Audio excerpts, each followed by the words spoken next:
అందరికీ శుభోదయం. బిఎస్ కిచెన్కి స్వాగతం. ఇవాళ మన కిచెన్లోనండి వంకాయ ఉడుకు బజ్జీ చేశాను. అసలు వంకాయతో మనం ఏం చేసినా ఆ టేస్టే వేరు కదండి. అందుకే ఆహా ఏమి రుచి అనరామై మరచి రోజు తిన్నా మరి మోజే తీరనిది తాజా కూరలలో రాజా ఎవరంటే ఇంకా చెప్పాల వంకాయేనని అంటారు కదండి.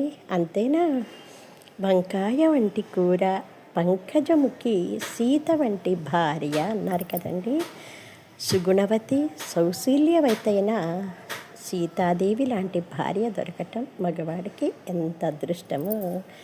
వంకాయ కూర కూడా అంతటి కమ్మదనాన్ని ఇస్తుందన్నమాట. అందుకే అలా పోల్చారండి.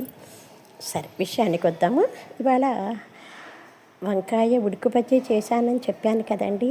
ఎలాగంటే ముందుగా వంకాయలు శుభ్రంగా కడిగి పక్కన పెట్టేసుకొని తర్వాత భాండీ పెట్టుకొని భాండీలో నూనె వేసి ఎండుమిర్చి, మెంతులు, ఎక్కువ కరివేపాకు, ఇంగువ, పోపు గింజలు వేసి ఎర్రడాలు వచ్చేంత వరకు మంచిగా వేయించానండి. తర్వాత చిన్న రోట్లో అవి వేసేసుకొని పెట్టుకున్నాను. తర్వాత అదే భాండీలో ఆ నూనెలోనే ఈ వంకాయలు ముక్కలు తరిగి పెట్టుకున్నవి అందులో మగ్గుతుండగా ఇవి దంచి పెట్టుకున్నానండి.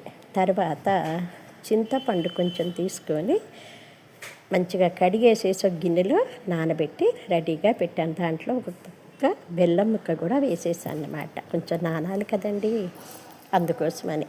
తర్వాత ఈ వంకాయలు మగ్గే లోపల చక్కగా నేను వేయించి పెట్టాను కదా, అవన్నీ చక్కగా మెత్తగా దంచేసి అది ఆ చింతపండు పులుసులో వేసానండి. ఈ దంచేటప్పుడే ఆ కారంలోనే కొద్దిగా సాల్ట్ కూడా వేసేసి మొత్తం దంచి దాంట్లో వేసేసాను పులుసులో. తర్వాత వంకాయలు కూడా బాగా మగ్గిపోయినాయండి. కొంచెం చల్లారనిచ్చి బాగా గరిటెతోటి మెత్తగా మంచిగా వెనిపేసానండి. వంకాయలు బాగా మగ్గిపోయి అసలు మెత్తగా ఉన్నాయి కదా, చక్కగా ఇదైందనమాట. తర్వాత ఆ ముద్దను ఆ చింతపండు పులుసులో వేసేసానండి.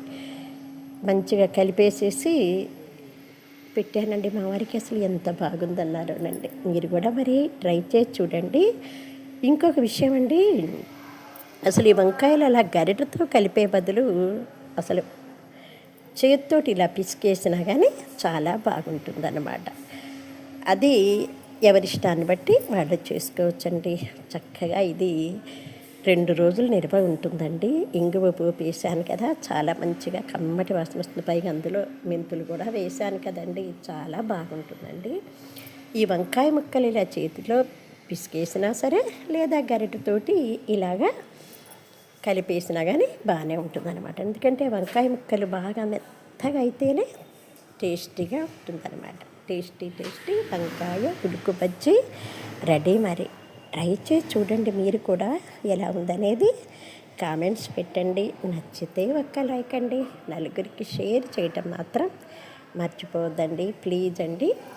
అలాగేనండి, ఈ వంకాయ చూస్తున్నారు కదండి, ఇదిగోండి మా వారికి పెట్టాను. ఆయన చక్కగా కలుపుకొని తినేసేసి చాలా బాగుందన్నారండి.